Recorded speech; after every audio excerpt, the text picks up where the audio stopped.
When I fired those mesothelioma law firms that were doing $20,000 a month pay-per-click for, that's a little painful. No more excuses. No more branding band-aids. The art of positioning. Let's freaking go. Now's my time and I won't hesitate.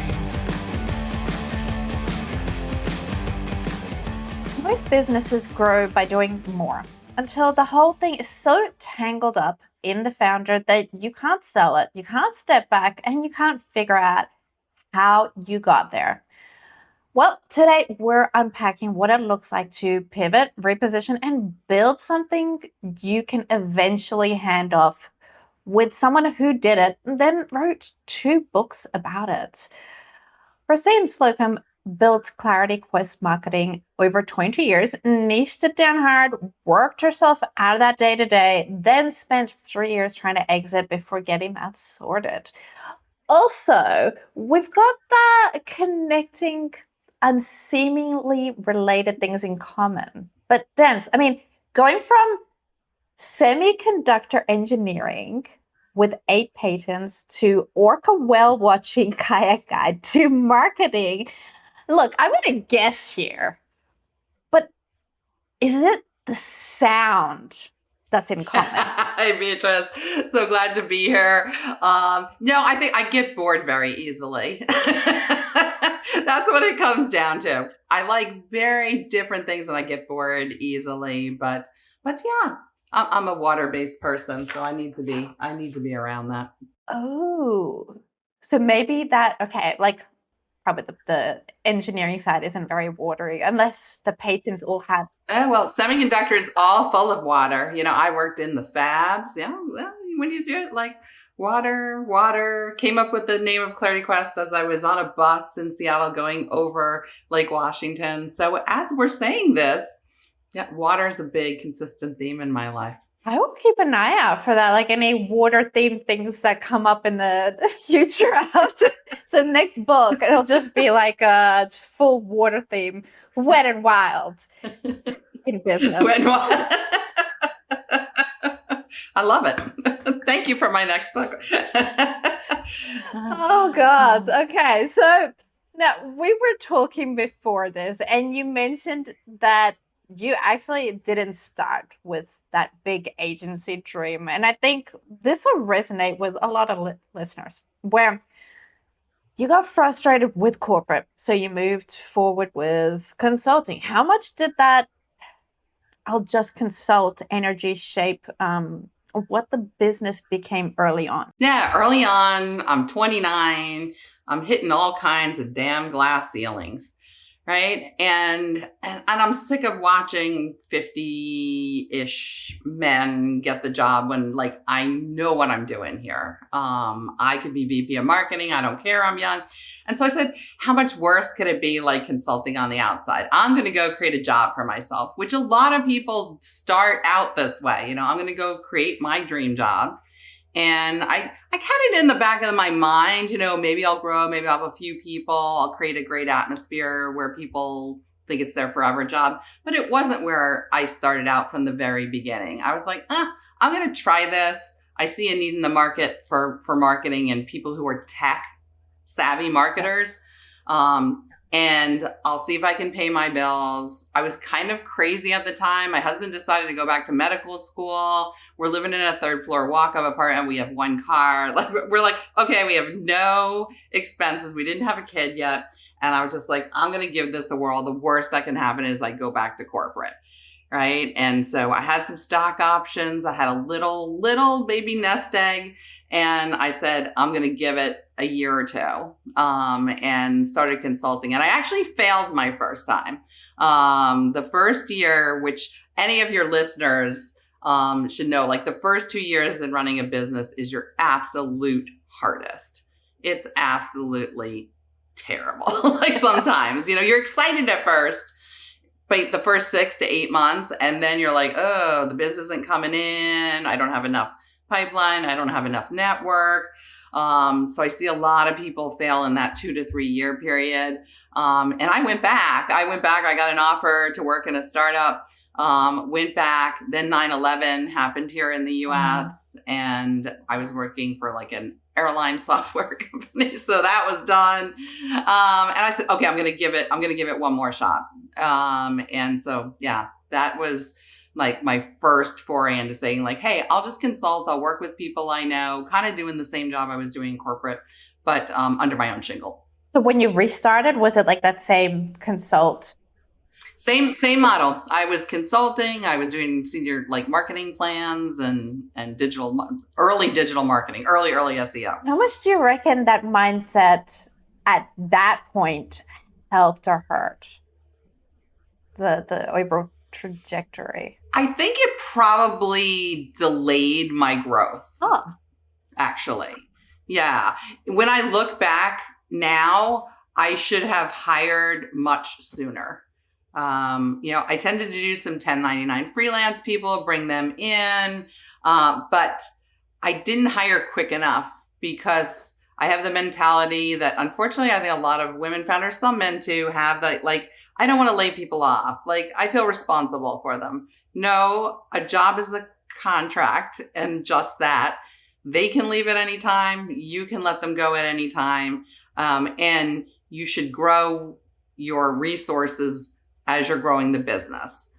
And when I look back at those early days, I gave up some opportunities to take on work that would have been really good jobs because we were too busy. At what point did it become something that needed that strategy? Yeah, I'd say it took me at least 8 years in, believe it or not. Yeah, I had a very small team. I only had 3 people on board for the first 8-9 years. And then I started saying, well, this is ridiculous. I'm working this hard and I'm doing a lot of the biz dev, right, to get the leads in to close the deals.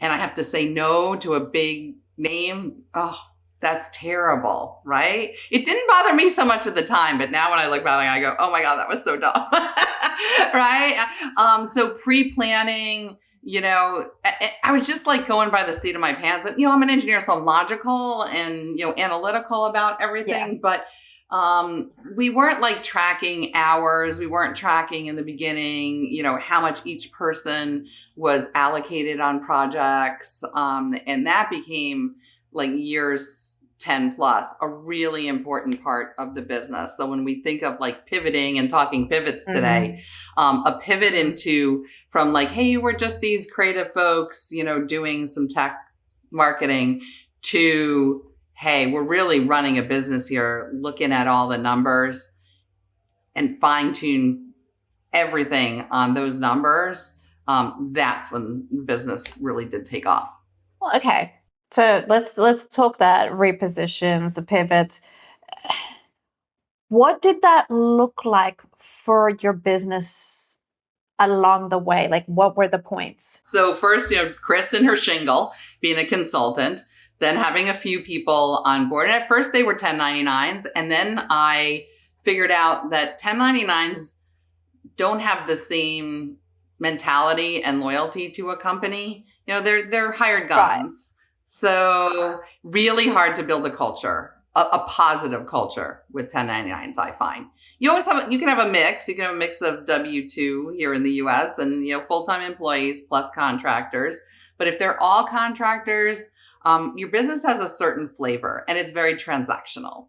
That makes a lot of sense. So that was my first one. Okay, I'm going to bring in W-2s and grow a culture deliberately. And then about year 10 to 12, when we're doing that pivot to more analytics, tracking, really looking at the numbers, we also did a pivot to go from a generalist marketing agency to more of a vertical focused marketing agency. And that was one of the key decisions in really growing the business and really positioning it for growth and then eventual sale. So we went from generalists working with like lawyers, doing asbestos claim people. I mean, we had such broad because we're doing like SEO, pay-per-click, early days of that, right? So you could use that on everything. But then we really focused on healthcare, biotech, life sciences and the business to business side of those verticals. And that's when we really took off, because folks started looking for very specific knowledge in those highly regulated industries. I think a lot of businesses forget or miss out that element that you just mentioned before about if you're just hiring contractors, that there's that missing flavor, there's a missing culture. And it's easy to say, okay, like we have these heads, they're doing the work. But if, say, for example, you're having different kinds of conversations, or your clients are having different kinds of conversations about what to expect, what the business looks like with each person, it feels very whiplashy. It is. And they're representing the business differently oftentimes, unless you have extremely strict processes. But for me, I found it hard because we were using systems that employees had to answer 5 questions every week, just so we were remote all the time, right? And so I really wanted a pulse. Is everyone happy? Is something going on that I wouldn't see because I'm not in the office with you every day? So, but with 1099s, you can't force them to do that. And in fact, it's against the law here in the US, especially in states like California, to ask contractors to, say, complete a survey every week about, what's going great, what's going poorly. So dang, right? That's really, really tough to A, build the culture, and A, build the quality around what you're delivering, because you never know what these people are thinking unless they come to you and say, like, I'm miserable with this client. Which usually, most people are not going to do that, especially, at lower levels where it's like that communication, or, say, for example, they've worked in other companies where that communication has been pushed down. You shouldn't be talking back. Like, you shouldn't be giving your feedback, where they need to understand that, with going into certain companies, that is actually what we're looking for. Yes. And I must say, I had great contractors. I had mediocre contractors over time. The great ones stayed. They kind of adapted to the culture, but it was always different, and you always knew they could walk at any moment, right? Regular employees can too, but you feel there's like at least more of a loyalty sense there, that they're at least going to give you notice and stuff. A contractor could go like, yeah, I'm out the damn door the next day. I got a bigger project. I get a better hourly fee. I was lucky in that, we treated contractors well, and that didn't happen often, but it could happen. And yeah, it was really painful when that did. Also, you can't track their time. Like, you can't track their time on projects. Are they giving you hourly? Are they giving you fixed fee? Am I charging clients enough for their work? It took a lot more work to figure that out with contractors than internal employees. You had 3 distinctive points that you're talking about, like that you pivoted.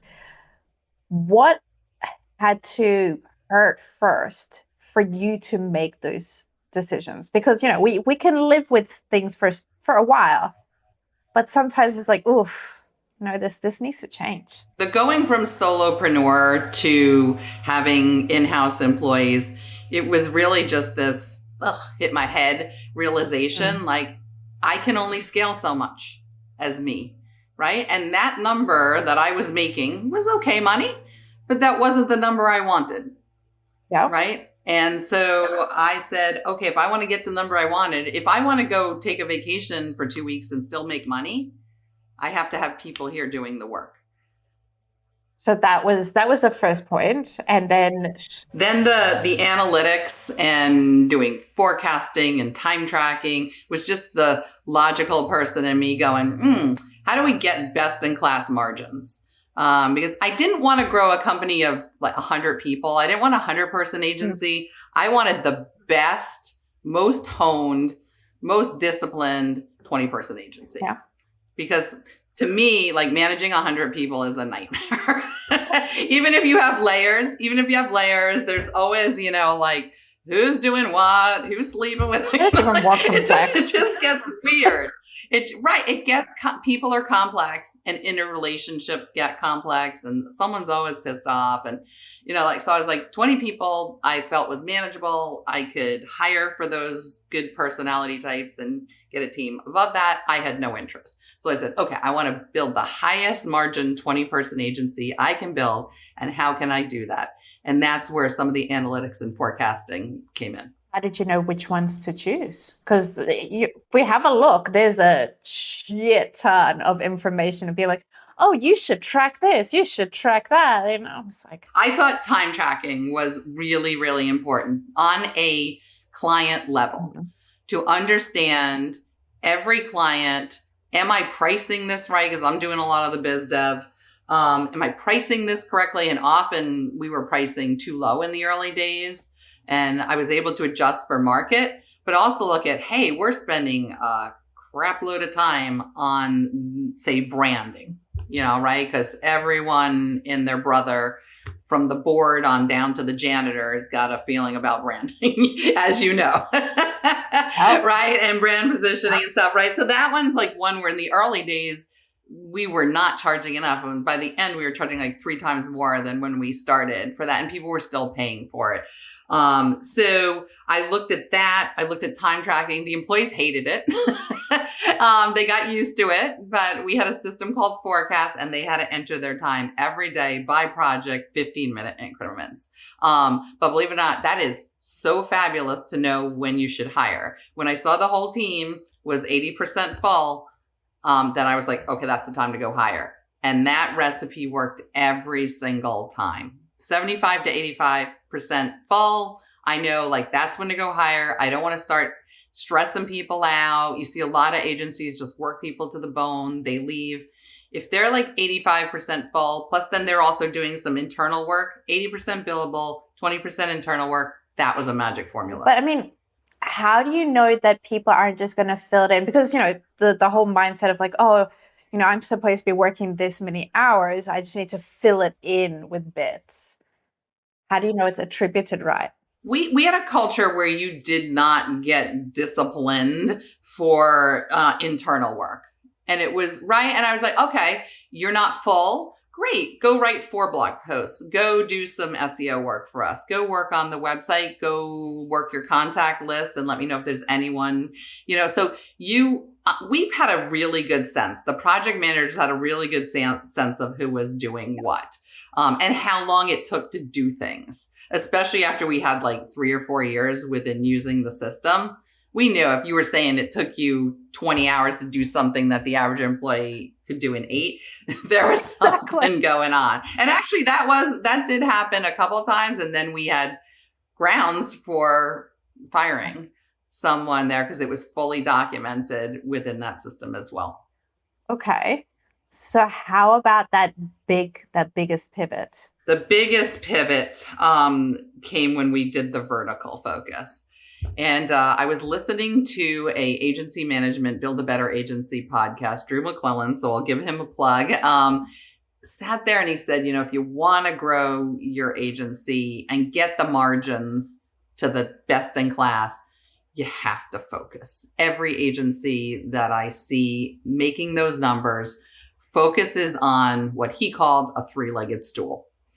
And that 3-legged stool was pick 3 geographies, 3 verticals, 3 service areas. It didn't have to be just verticals. And I went, well, we're pretty good at a lot of different services. And I had started the company as like, I'm going to say, I want to build an outsourced marketing team. So I did always have that kind of in the back of my mind, even though when I was consulting, I said, once I started bringing people on, I'm like, I think there's going to be a trend in the world where people will want to outsource their full marketing team at the small business level, at the Series A, Series B financing level, because they don't have time to hire these people and manage these people. So turn it over to us, and we'll just manage the whole marketing for you. Now it's like commonplace. In 2001, it was quite odd to say that. But so I wanted to keep all the services that we did, from PR to SEO to branding to marketing plans, but do it for a vertical or 3 verticals, the 3-legged stool. that were related. The three verticals were related, but different enough that when one was going down in the economy, the other was going up. And I saw this trend here in the US when we had Democratic presidential administrations. The healthcare tech would go up. They would invest in healthcare tech, hospital systems. When we had Republican administrations, biotech and pharma would go up and the other would go down. So they always balanced one another out. And it was a bit of a uninformed guess. I'd say, just using some of my gut in there and saying, yeah, I'm starting to see this. I don't know if this is going to pan out this way, but it ends up panning out very, very nicely. And it wasn't as volatile as like tech, because I went through like the .com bust and, pets.com and all that kind of stuff. And it wasn't as volatile because people get sick. People need healthcare. And so much more fine-lined across there. But yeah, those nuances really helped because we always had great cash flow across the three verticals. And they were related. Could I sell a deal to biotech, quoting a life sciences case study? Yes.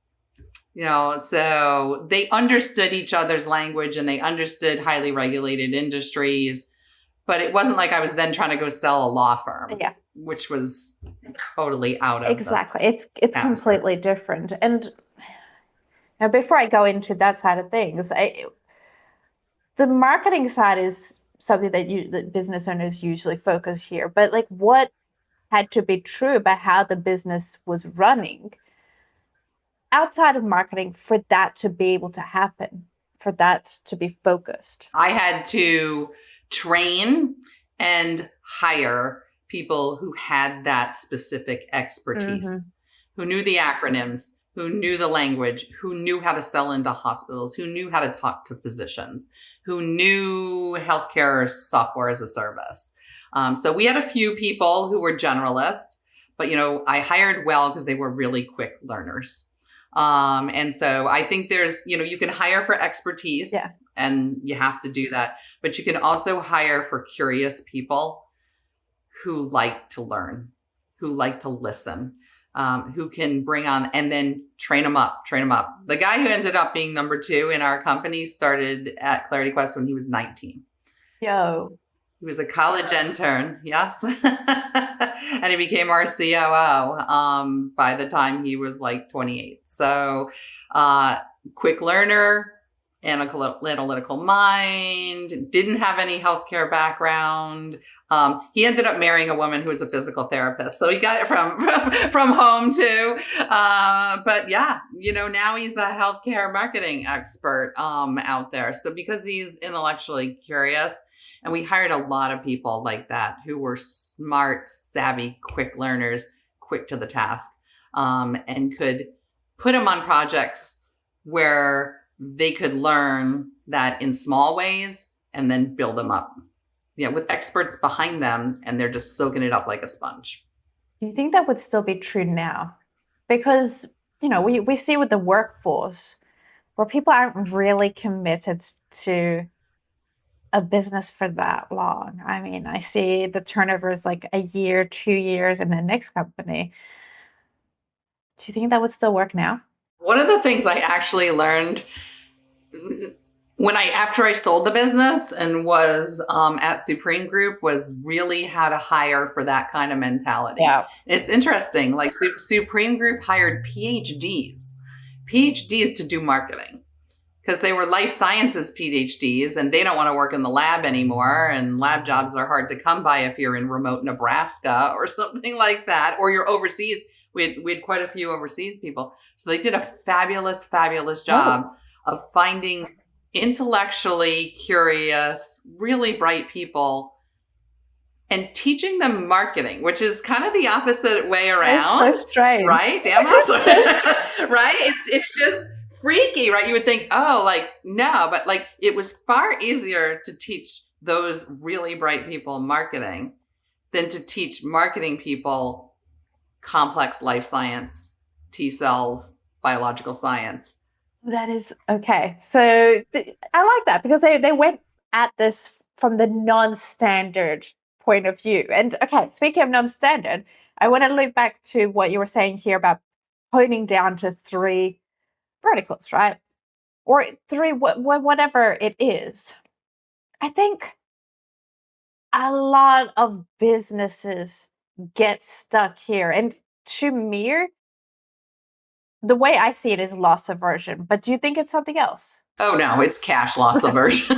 I think so. When I fired those mesothelioma law firms that were doing $20,000 a month pay-per-click for, that's a little painful, right? And so you're like, do we keep them around just to pay the bills? But I decided that was way too distracting. Secondly, I was afraid of having lawyers as clients. They can sue you way too damn easily. But that was distracting from the mission. Luckily, I was at a point where we had enough cash flow to be able to offboard those folks that didn't fit the model anymore. And once we did that, the pipeline really came in. So we never really suffered. But I would advise your listeners to have a line of credit available when you do something like that. So in case you have a bit of a little downturn or learning period and ramping that, just to get the contracts in and start getting paid, that they have that available to pay payroll, pay themselves through that. We didn't have to do that, fortunately. Yeah.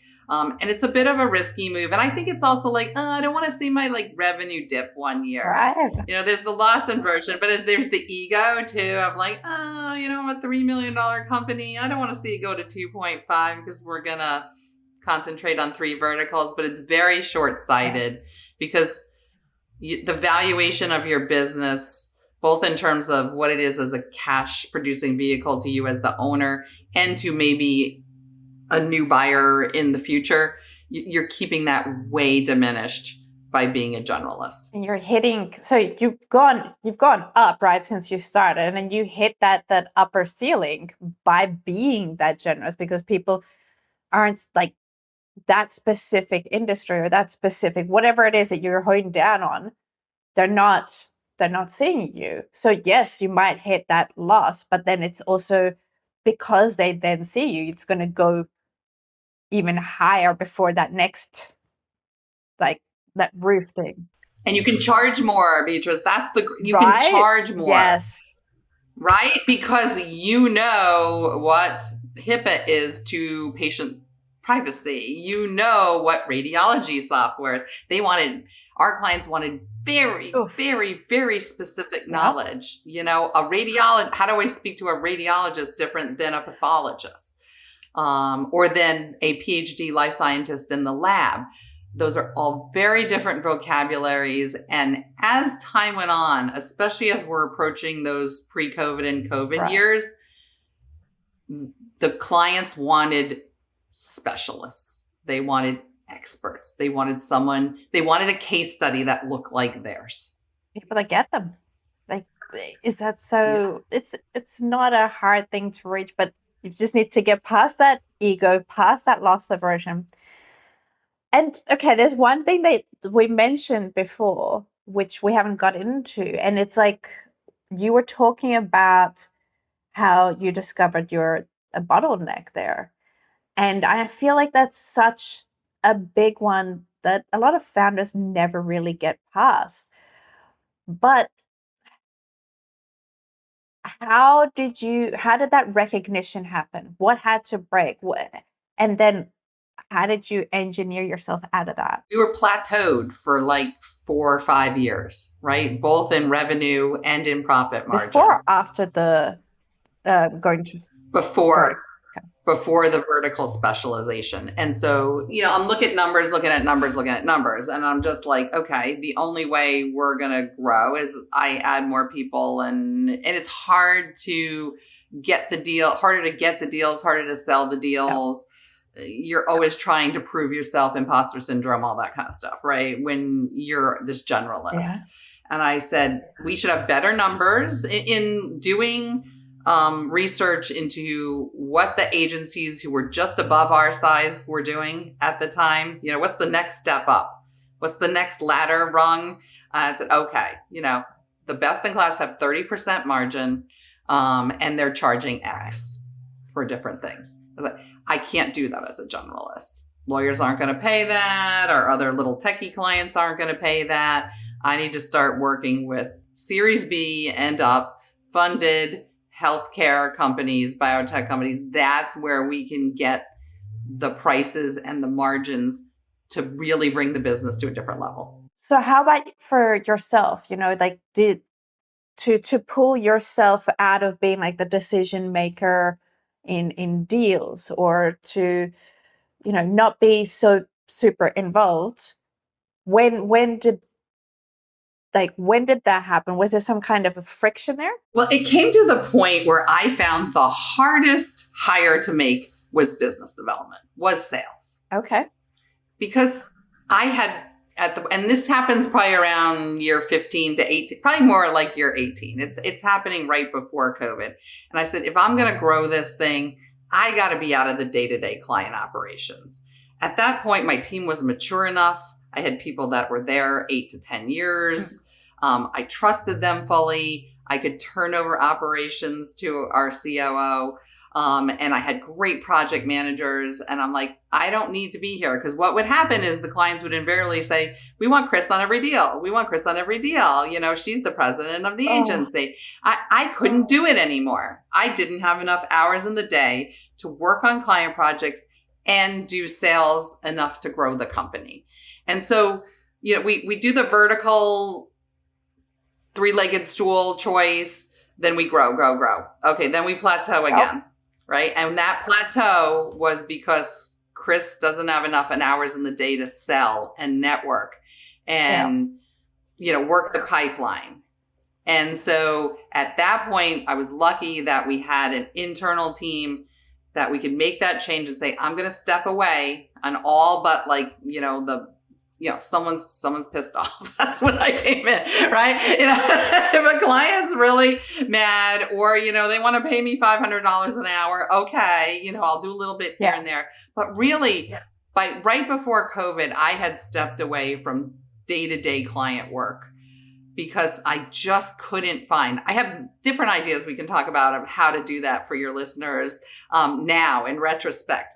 But hiring someone who had that knowledge of 15 years of case studies, and yes, we've worked with them, and I know blah, blah, blah, and I know Ray, and I know Joyce, and, that was really, really hard to hire. So I thought my best value add could be as head of biz dev. That's all I do. I bring the teams in to help sell the deals, but they're very much, just like partners with me on that. I'm doing all the vetting, initial stuff. I'm doing proposals.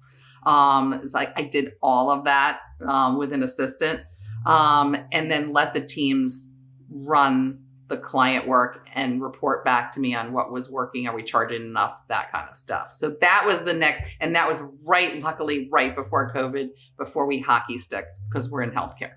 And so I was there and available and able. I had literally days from 8 until 5 where I'm on back-to-back 1-hour business development calls. Wow. And that grew the company. That's interesting, because I see a lot of business owners shift themselves out of the sales as a first thing, and then they're too much in the operations side of things. So, okay, what had to change how the business talked about itself? I know you mentioned shifting so that you're less available unless somebody who's paying a premium. Okay, what else was there? Was there something, the promises? Was there something making sure everybody is talking the same talk, walking the same walk? We got very process oriented here, probably because of my engineering background. We had a process for everything in the agency. And the guy who became the COO, he was a great process generator person. We had training, we had Loom videos, we had very, very disciplined process. So when a new person came on board, they learned very quickly. That was one thing that changed a lot. So we didn't have to reinvent the wheel every time someone came on board. So that was good. 2 was bringing in the experts on our team earlier into the sales process. Not in the very beginning, but not just me selling the deal wholesale and then like the first day of onboarding, like, hey, here's Joyce. Right. Right. So getting them involved. And then they added to the sales calls as well, because I don't have every nuance of public relations or brand positioning, or I'm not a super expert in every single life science category. So we brought those people in earlier in the process, earlier in RFPs and requests for proposals. And so that had to change too, because in the early days, like just Chris selling, yay. And then bringing those experts in to review everything every quarter to say, are we pricing things correctly? And that was a mentality shift that really grew us well. We always fix bid here, which I think is a really important model for an agency to understand where your ballparks were, high and low, of how many hours you were going to spend, but do fix bid based on value. I hated hourly proposals. I almost threw those RFPs in the garbage most of the time, because then you always get into, did you really spend this amount of time? And like, oh, it shouldn't take you that. No, it's $30,000 to do X, Y, and Z. That's what we charge. That is industry standard. You know, take it or leave it. And then we knew we were going to come in, you know, at 50% margin, let's say, on that. The logic doesn't logic as well. Like the more expertise you have over something, the shorter it's going to take you. But you're paying for that expertise, for that time to be like, you know, same as what was a Picasso, whoever, that they drew like that, the design on the napkin. It's like, okay, well, that's so and so amount. And like, yes, it's because of that expertise. And, you know, it's amazing. You mentioned there, like you had the team come together and be clear on like the same kind of voice, the same kind of direction. And I feel like that's something a lot of business owners avoid, because it's exactly where that gold is. And if you're wondering whether your position is actually doing what you think it is, I've got a brand health audit that walks you through exactly that. 5 minutes, no email needed to see your result, and you can get your hands on it at badassery.com/brand-health-audit or in the show notes. Speaking of auditing, you mentioned that audit is not a dirty word, because many businesses only look to the front, to forward. What does a useful audit actually look like in practice? I love audits because we audit our books every year. We audit for taxes every year. We look at the numbers of our business as owners, but do we look at our marketing? And I was pissed off seeing so many marketing leaders just take their budget from last year, add 10%, and submit that. And then be mad when the CFO didn't give them their full budget. You are not going to get your full budget if you just ask for money and don't show how you really impacted the business. So I like a marketing audit. You don't have to start huge. Take 4 hours, take half a day, one day. I like October, November. Look at your past year. Did you have KPIs, first of all? Did you have key performance indicators? If you didn't, you better develop them for the next year. If you did you track them? Could you look at attribution? Did your sales team put information into your customer relationship management, your CRM, that can help you show where marketing leads came from? If they didn't, I'd be flagging that up to the CFO and CEO right away, going, do. Sales has got to do this in order to get their commission, because that is a international problem with salespeople not entering information that would help the marketing teams show where leads came from. So I love that. I love objectives. If you're not the CEO, and let's say you're the head of marketing, and going to ownership, C-level, and saying, what are our goals for this year? Are we trying to get acquired? Are we trying to grow by X? Are we trying to do a partnership? Really understanding at that high level what they're thinking so that you can do objectives first then strategies and tactics. Then, yes, we should do a PR campaign. Yes, we should do a brand audit. Yes, we should do XYZ. But I see too much marketing by fire, which is just spray and pray and like throw it out there and see what spaghetti sticks on the wall. And then we'll just figure it out, as we go. No. And that's like trade shows are so expensive. And so many marketers will just pick and like, hey, we're going to this trade because everyone else goes. They're like, what are you going to do there? Do you need a $100,000 booth, or could you have a beautiful party and a concierge suite? And if you need that booth, great. Why? What are you going to do there? How are you really going to take advantage of that big spend? That part it's missed by a lot of business owners, where it's like, okay, you mentioned objective, then strategy.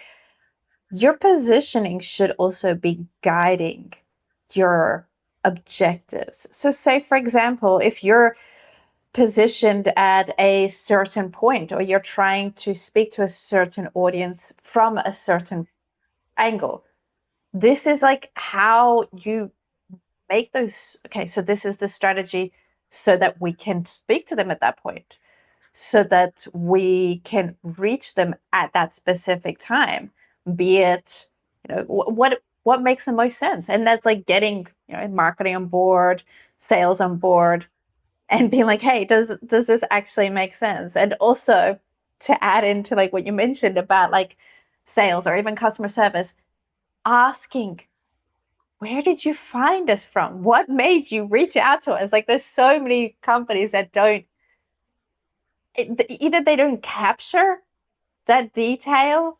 or it's like it's somehow lost and they're not tracking it, because then you're getting that correct attribution. Sure, like maybe there's been those in the background, like, ads, or the website, like, they've maybe seen that pop up.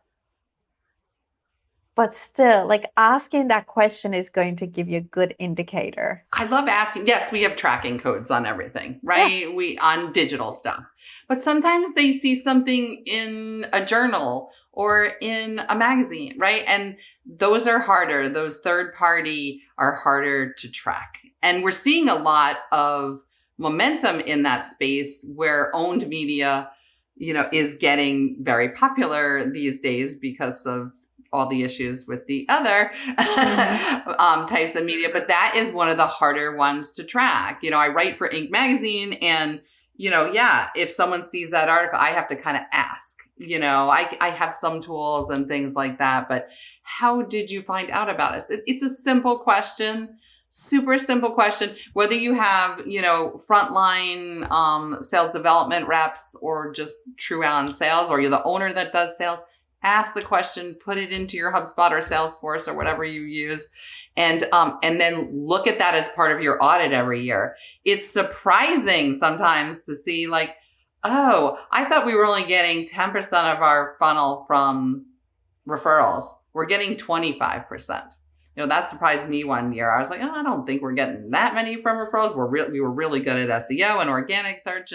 But then when I looked back the one year, I went, oh, dang. Yeah. And, it was like 4 people who were referring a whole bunch of business to us. And then you know what to nurture. Yeah. So I like, yeah. So in my book, Stop Starvation Marketing, there's a whole chapter called Audit is Not a Dirty Word. It is move 22 out of 24.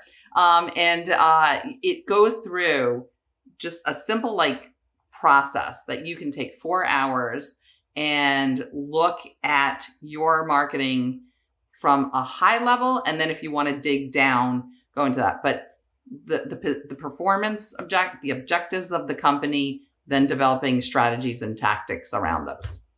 What do you find people find from that they weren't expecting? One of those was like the lead sources, right? Like where are we really getting business from? Do I have one of those? Say you've picked one of those 3-legged stool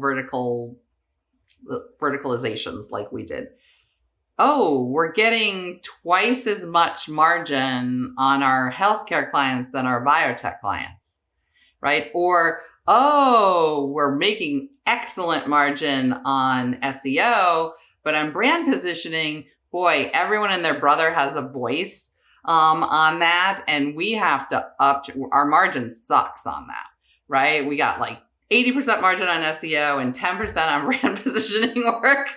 Our pricing is not in line here with either what we're delivering or what expectations are. Or maybe me as the salesperson was not setting the right expectations for the delivery team. So it can fine tune and really highlight the little gold nuggets that are down there that you might have missed. So I saw a lot of companies, and then I saw a lot of companies, we would actually audit their marketing budgets for some companies. And we would find some spend in there that they had no idea what it even was. Subscriptions that they didn't even use anymore for software. And so there were hidden dollars in there that if you just, gave the budget again, you would be paying for that thing. And then like the trade show was always something that really annoyed me because people that's an ego thing too. I want the booth with the double decker and the CEO shouting from the rafters and, he's going to speak. And I'm like, no, like what are we really trying to do here? And if we're going to spend $250,000 on something, what is the expectation of outcome of that? And then did we follow up on those leads? That's something that audits can bring to. Oh, this trade show brought in 100 leads. Did we close anything from that? It was a good party. Everyone got drunk or whatever, but, and yeah, we came home and had a full CRM worth of data, but did you actually close anything from it? Something I want to call out there that you just mentioned, and I feel like that could be something that business owners see. And you mentioned about the different verticals and maybe one is up and another one is down. How do you tell the difference between a vertical that's just in, say, for example, a slow cycle versus one that you should actually be cutting? Is it multiple audits, or other things? Yeah, that's an interesting one. Because we saw the cycles, I never worried about one going down and one going up. It wasn't, hey, we're going to discount services in biotech because that industry is a little bit cash sensitive right now. We just wouldn't work it because I didn't feel it was a smart move to ever discount your services. Yeah. Right? We just waited for that market, for that vertical to come back up, which it invariably did. Private equity money, financing money, it changes. It has a different flavor of the year on what they want to actually finance. And invariably it comes around. Those three are quite good in terms of their stability. There were slight dips, but we never had one that was really a problem. Now, if I was in travel and tourism and it's 2020, that's a tougher nut to crack, right? And so, if you were in a market fully in that industry, that was really tough. And so, I love companies who are maybe travel and tourism plus real estate plus maybe government services, let's say. But we're going to just do digital marketing for those, or we're just going to do public relations. Those are different enough that the pandemic didn't affect them all at the same time. And, that was one where you might have looked in 2020 and said, I'm going to have to cut my travel and tourism, but there's nothing here. We cannot do it. Should I go look for another vertical? I saw some companies that did that. I saw some, unfortunately, go bankrupt and have to close because they were fully invested in that. And it's really careful if you pick that three-legged stool to think carefully and that your businesses are kind of interrelated in some ways, like highly regulated, but not so concentrated that you're going to have a problem. And where the industries that did go bankrupt failed is they had vertical concentration in travel tourism and they had client concentration. Ooh, one client is 30% of my business. See, that's one thing that it doesn't get talked enough. You've had that experience where the client's sitting at a massive percentage of the revenue and To me, that's scary as heck. Like, how did you find it to mess with your positioning, decision making over time, etc.? It was, you know what, too, is it's really painful when that high concentration, big revenue client is a PITA, is a pain in the butt. Like that. Right? Because they're holding you hostage. Yeah. I hope I can say this, but like one of my good mentors says, you're a prostitute at that point. You are.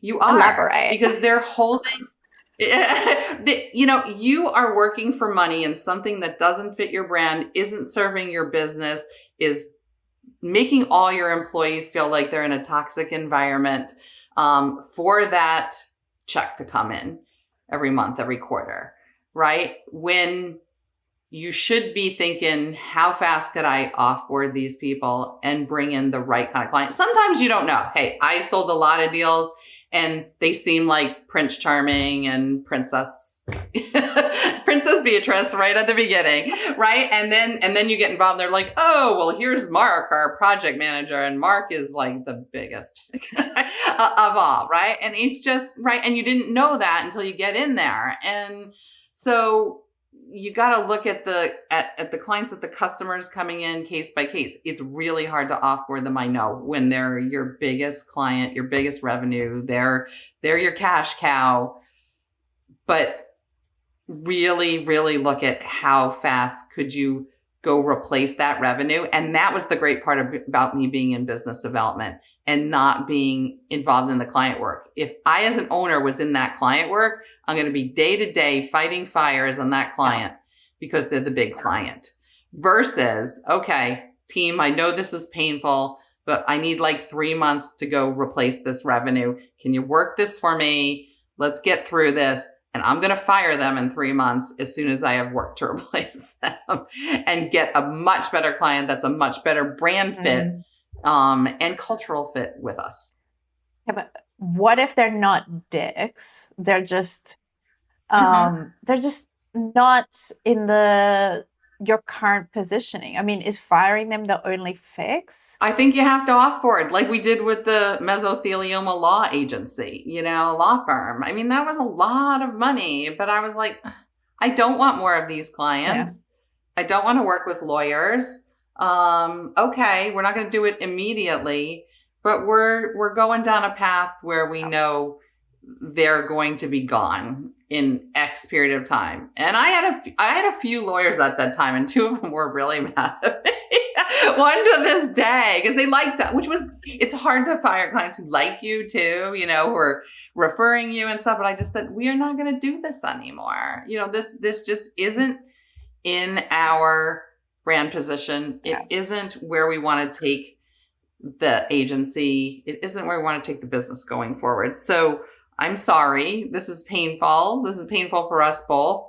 Let me offboard this in a way that's as comfortable for you as possible. Make a referral, which was great. I mean, you can make money on referrals to, other competitors, customer, right? Refer it out, give them introductions, and then go, and don't look back. Because, whether it's not a right fit or a toxic client, they gotta go. Big part of doing what it is that we do. You have to get used to having those hard conversations. And speaking of hard parts, or potentially easy, could be, but let's talk exits. What was your experience? That's a whole other gamut. So we'll have fun. So I documented my entire 3-year selling experience in a book called Mastering the Exit Gauntlet, because it was truly a gauntlet. And it was funny. I had a really good friend who was an M&A lawyer, and about 5 years before I wanted to sell, she's like, it's going to take you 5 years. And I was like, really? I sell these like 7-figure deals all the time. How hard could it be to sell my agency? I sell deals all the time. And she's like, oh, totally different animal, Chris. And I didn't believe her, but that's pretty much how long it took. And so it was very much a learning experience, because I say no one has an MBA in M&A unless you're a finance person, right? The typical business owner, whether you're running a car shop, plumbing company, like whatever you're running, a doctor's office, a marketing agency, you don't have a lot of experience with mergers and acquisitions. You don't speak the language of private equity. You don't speak the language of contract law. So everything that's hitting you when you try to go sell the business is new. While you're trying to keep running the business and keep growing the business, because the last thing a buyer wants to see is a downward trend. Yeah. They want to see up, at least 20% margin, 20% revenue every year, right? And so if they see this distress, then the value of your company is going to go down and you're going to have to do what we call a fire sale. And that's not good for anyone. So my process was, in retrospect, I would tell people, because I am an exit advisor now and not a broker, but just coaching people, hand-holding people through this process, is to make sure you want to sell right now or when you want to sell. Do you have something to do after this? As an entrepreneur, you are probably a very high achiever type A person. And after you sell, your inbox is empty, you're going to go completely nuts. It's not going to fit unless you say, hey, I know what I'm going to do after this. I'm going to travel. I'm going to do charity work. I'm going to do X, Y, Z. You have a goal. I want to run a marathon, whatever. Have something that you can sink your teeth into, because it's the weirdest experience to go from 500 emails a day to 0 in like a 2-week period. And that's what really happens, at some point. So yeah, I did a 3-year process to sell. My first 4 letters of intent, which is the offer letter you get that has a number and all the terms when you go to sell your business. I signed 4. The first 4 deals did not close. I closed on my 5th. In year 3. And I told my brokers, my advisors, my lawyer at the time, this is the last one. If I can't do this, I'll just be the bank. I'll let the employees run. I'll find a way to hire sales. And that's it. Because it was so draining, and energy wise, emotionally wise, and because I was not prepared. There were no resources out there. And less than 1% of deals, women-owned businesses sell. Less than 1% of women-owned businesses sell. And so I knew a few competitors who had sold, but they were competitors. They weren't quite friendly. They were male. I didn't feel super comfortable reaching out to them. They had sold to strategic, bigger agencies. And so I felt very much alone in the wilderness. And, I eventually, through the process, got great advisors, got great brokers, but I had to learn the hard way.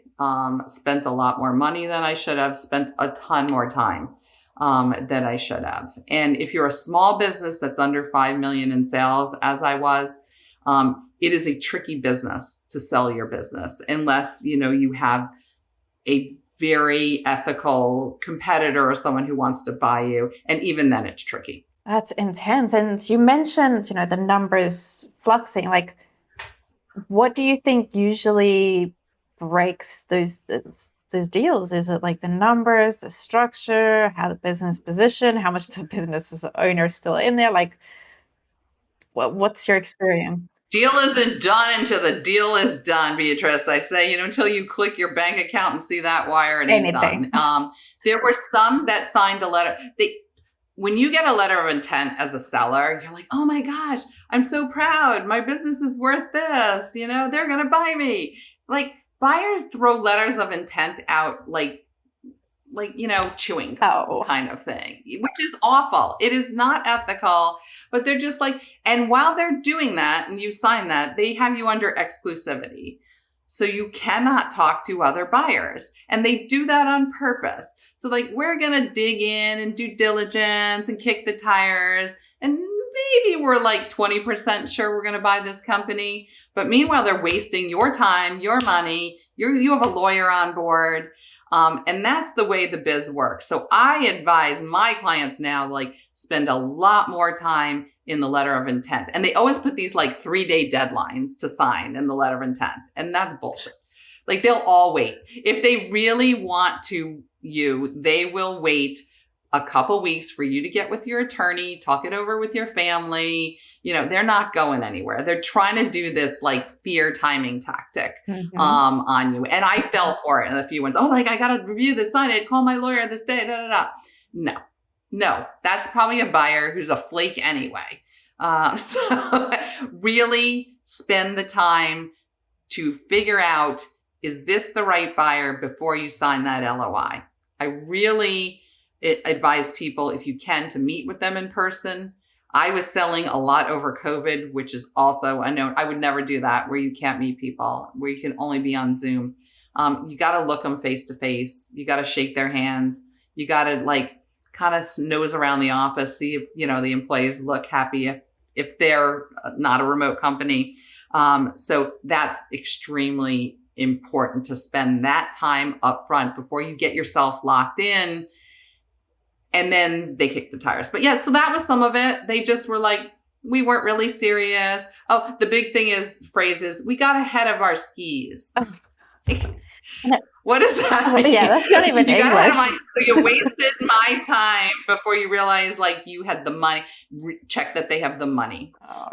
Proof of funds, we call it. Really, really important, because a lot of buyers here in the US will try and use SBA or small business loans to buy companies. And some types of companies, SBA will not approve those kind of loans for. Mine was one of them. No inventory, services only, asset sale of pipeline. No, it's meant to sell businesses like trade show production companies that have lots of inventory, or car parts companies or something like that, right? So they don't have the money. They're not serious. They may want to buy you and they want to lock you up and keep you from talking to any other buyers. And then there's the fabulous one who made me go through 12 months of due diligence, like hours upon hours. We got through the purchase agreement. My lawyer's like, $20,000 of work in. And then at the last week before close, they're like, sorry. And they never give you a reason. They just can walk. Now they had spent like $250,000, my broker at the time figure. So I'm like, I have no idea what went on that one. Either they all of a sudden had cash problems. They didn't like me. I turned out the two guys were sexual harassers. I'm so glad that one didn't go through. Like, I think like my dad in heaven looked upon me and was like, okay, I got you. At the time I was like so mad, but like someone was looking out from above on me and making sure that deal happened. Because then the buyers that I eventually did deal with, it was private equity. Not all private equity is bad. I have really, really good experience with them. Extremely ethical. Everything was above board. Processes were explained. When things were late, they explained it. They never went cold silent. And so that's the kind of buyer you want. Someone who's returning your calls, letting you know if there have to be delays.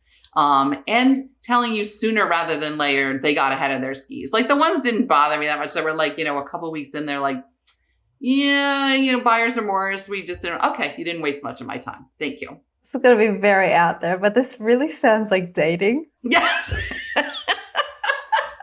I haven't been in that world for like 35 years, Beatrice, but I think you're right. Kind of really lines up with the things that you're looking for. Like, okay, this is a red flag. Are they doing this? Okay, so pretty much when you're trying to sell your business. Oh my gosh, you might have just given me a whole like new angle for my exit advisory business. I have to have the swipe right. Yes. No. I have to have the swipe. This is the way. It's interesting that you mentioned about like going and meeting them in person instead of on Zoom, because a few episodes ago, Wendy Murphy came on and she mentioned the exact same thing. Go and meet, go see them in person, go have a walk around and see what they're really like. And it's the same as in dating, right? Like you want to make sure that it goes past like just the messaging to like, does this person actually look like what they said? Neutral place. It was interesting. I had a couple of friends who, would invite people out for like pickleball or golf, like some kind of neutral territory too. Right. And like, Are they cheaters on the course? Are they respectable people? Are they kind and polite? It's probably going to transfer into other things. So can you invite them? I didn't do that because I was selling during that weird COVID year. Don't do that. In retrospect, I would not have done that, but I did. Luckily, by the time I sold, it was 2023 and I was able to meet the buyers in person right before we closed. So that was okay. Good. But this is from the inside looking out, and we're trying to sell. What about making sure that the business is actually ready to sell? The first whole kind of half of my book, Mastering the Exit Gauntlet, from how you've structured your org chart. Mm-hmm. Buyers are looking for a strong bench below you because they figure, owner can just step away, especially if they're paying you a lot of cash up front. Owner wants to retire and go to Tahiti, they don't have a lot of hooks in you unless you have an earnout structure where you're being paid over a course of, say, 3 years and have to meet metrics. But let's say you're getting a lot of cash up front. Buyers at a lot of risk for you just walking out the door. So they want to see a team behind you that can take over very quickly, that you aren't in the day-to-day business. Luckily, if you're just doing sales as the owner, the buyers figure they can hire sales, which I don't know if that's all true, but they figure they can bring in a sales team. If they have the expertise in that industry, yes, they can. If you've had good process and good case studies and things like that. So that's from that perspective, your books better be buttoned up. It's easier if you're some details, if your accounting is not a cash basis business. It's accrual here. And I don't know if that's universal internationally, but how you partition your books, how you're realizing that revenue, is a little easier, but having processes, having people, and then you as the owner having the right why. Simon Sinek's why is really important in branding and positioning, but it's really important in when should I sell my business? Why should I sell my business? Being burnt out is not a reason to sell your business. You are going to get a lower multiple if you're sitting there going, I'm just so burnt out. I'm just so tired. I can't do it anymore. And that is a lot. And there's a lot of people who are in the generation taking care of their parents, taking care of kids, who are just like, I need out. And I understand that. And there's one exception to that. And that's the three Ds. Divorce, death, or disease. If you're facing any one of those 3 Ds, then yes, you're going to make some compromises probably to sell your business, but you might need that cash, or you just may need the peace of mind to have it sold. Outside of those 3 Ds, you should sell for the right reason. I can't grow this anymore. I've got it to the point where I can grow it to 10 million. I can't grow it to 20. Just don't know how to do it. Don't have the financing. Don't have the line of credit. Don't have the investors. Don't have the expertise. Oh my gosh, do I want to build AI right now? Or do I want to, sell while I still can? Do I want to buy versus build? Lots of decisions around that. But there's lots that you can do to button up your business from books, from that client concentration we were talking about before. No client above 20% of your revenue. It's going to be a problem in every deal if you have one client that's more than 20% of your revenue. And oh my God, if that client doesn't have a contract or a master service agreement, which there are a lot of companies that it's a handshake and a deal and the money comes in every month, but a buyer looks at that and goes, ooh, red flag, red sirens, lots of risk. So no client concentration above 20, steady growth. If you're trying to sell your business because it dipped 30% and you're burned out, expect a very low multiple valuation on your business. Yeah, that's especially interesting about making sure about having those contracts. Listen to the last episode. We're talking about making sure that there's contracts in place, be it for partnerships, be it for collaborations, ambassadors, have that paperwork in place, because, you know, be it at the beginning, the middle, or the end, that shit will screw you up big time. And I had a dumb thing in my first few, which was great that they failed, because I was like, we had assignment clause, what are called assignment clauses in our contracts. What does that mean? And probably because I copied some contract from somewhere, but and like sometimes the client or customer is asking you to put that in. They want to know if you're going to sell or you're going to assign this to someone else. You're going to assign their work to someone else. But what does that mean if you have assignment clause in your contracts? That means you have to tell your customers before the sale that you are selling and get their permission. Get their permission. Yes.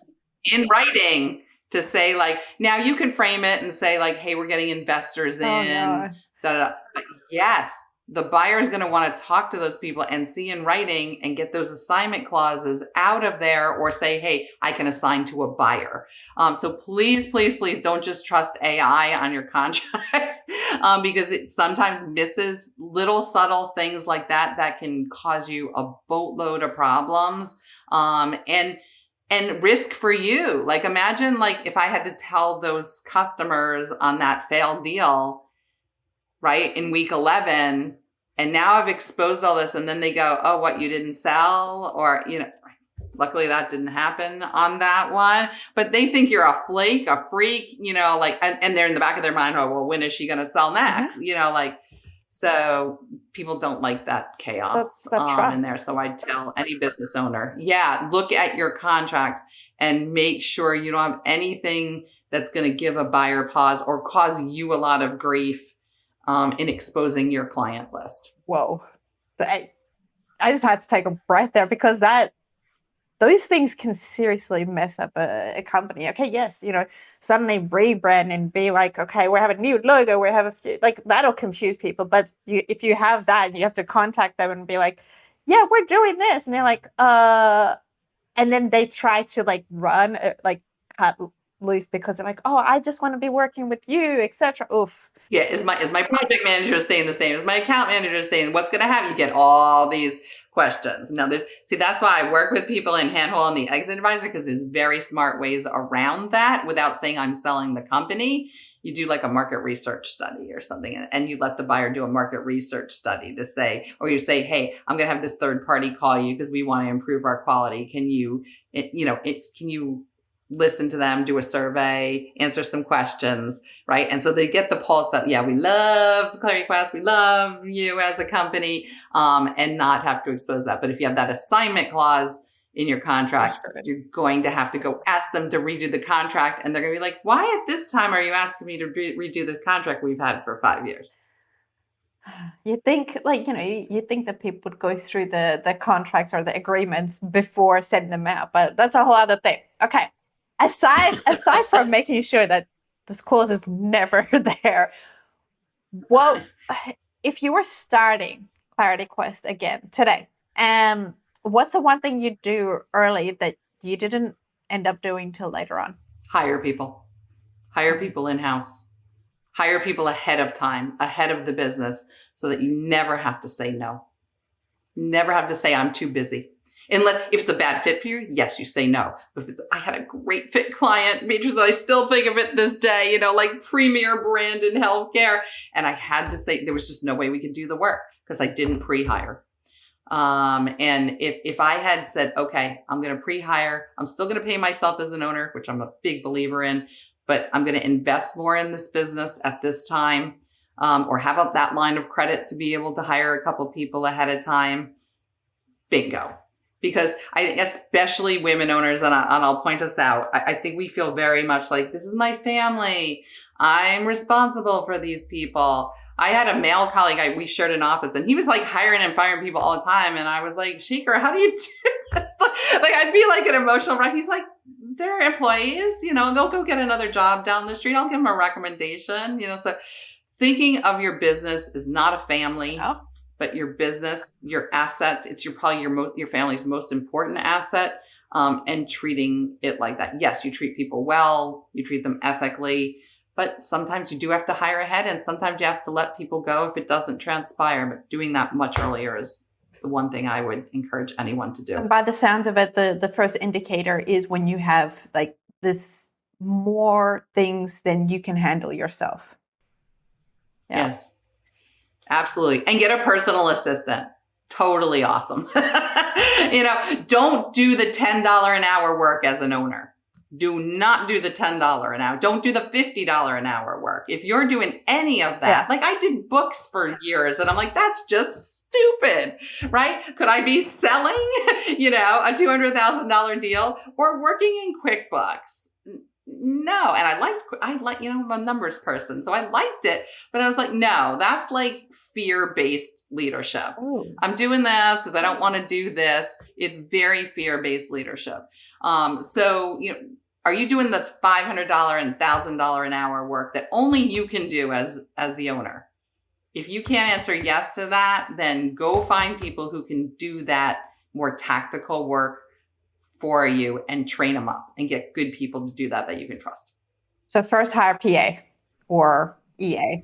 I love PA, don't do your travel. And I like a bookkeeper or CPA or someone who's in your books like all the time, making sure still sign some of your, like Oprah says, still sign your checks, know where the money's going out, the money coming in, we're good. But know where the money is going out, have quarterly reports, making sure you're on the same page with your finance person, but don't be doing that as the owner. And audit. You're either doing the client work, you're either doing client customer work, or, if you're an engineer doing that, research and development, or you're doing sales. That's where you can, or strategy. That's where you can bring the biggest benefit. Okay. Wow. So there is one question that I ask everybody that comes on board, and that is one social norm that you want to push back against and teach others about. It doesn't have to be related to what we spoke about. This is interesting because post-exit, I've been doing some kind of identity work. Ooh. And there were so many years that there's an expectation in business or a certain situation that especially women have to act a certain way. And it's what really attracted me to your podcast. You got the audacious and badassery and like, hey, we can say certain words and people aren't going to, but like you got to be yourself, because if you're not, you become this boring vanilla person, right? Who it doesn't come across. And yes, is that going to turn certain people off? Certain things I said today, people are going to be like, oh, I don't want to listen to her. Okay, you're not my people. So we have this social norm, I think, especially in business of a certain level. I'm a C-level woman leader. I got to be buttoned up. I got to act a certain way. I got to be demure. I got to be, kind and polite and nice. And that's bullshit.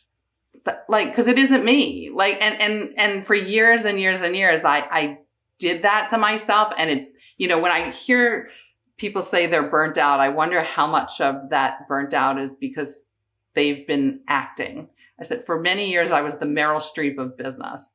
I could win the Oscar and act, but it wasn't me.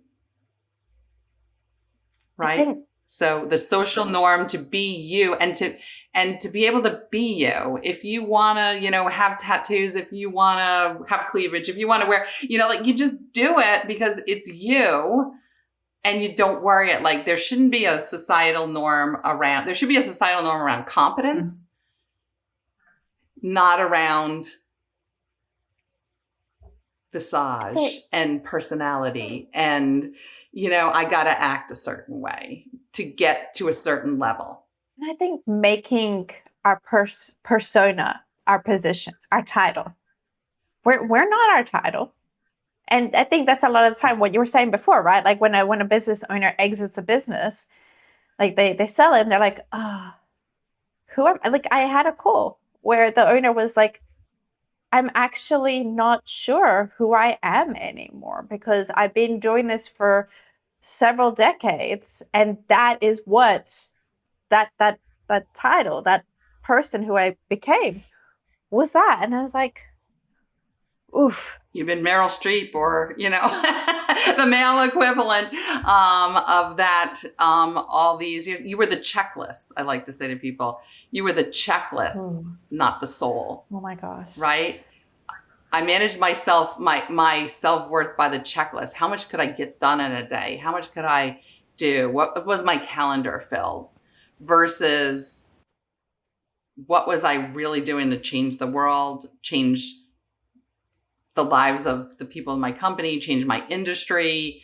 And I want to say I wasn't a total sellout. You know, like I did lots of it well, but in pieces of it, I lost that. In times and stuff, I lost that because we have this societal norm. You know, I was like one of only like 4 engineers in my Motorola department when I started, and as a 22-year-old, and that shapes you. 2 out of like 400, 4 out of 400 women in there, and like you start to act a certain way and not wear certain clothes, or don't wear this makeup or that, right? Because there's this norm of behavior which is asking us all to act like a certain way, when that is not the best for any brand.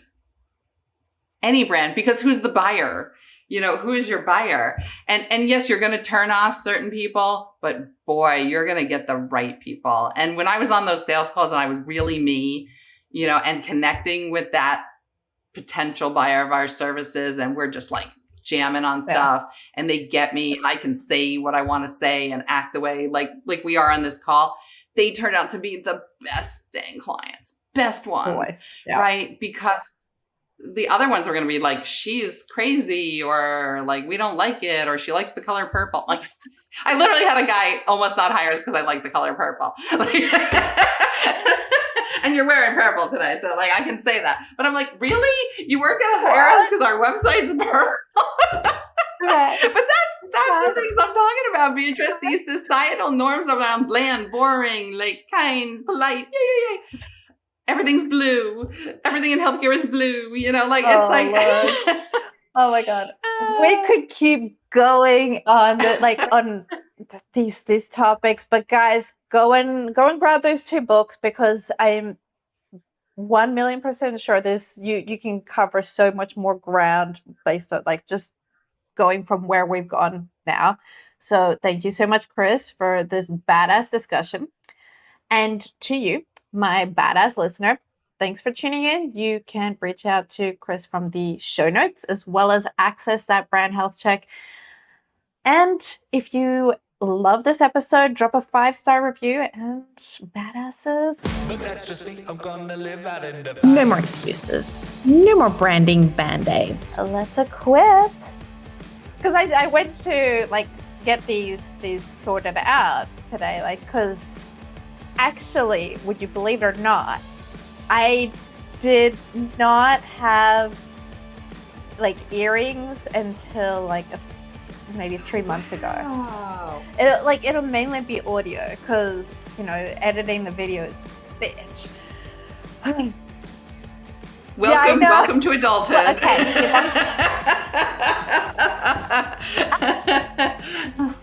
It's finally done. I can have pretty little ear bits on top of the neck bits, and some more tattoos. Fabulous. Rule number 2 of the podcast: you need to be flexible and put your leg up. Fine. Or the sunglasses. I'll just constantly wear the sunglasses even inside. The art of positioning. Ba-da-ba-ba-ba. Let's freaking go.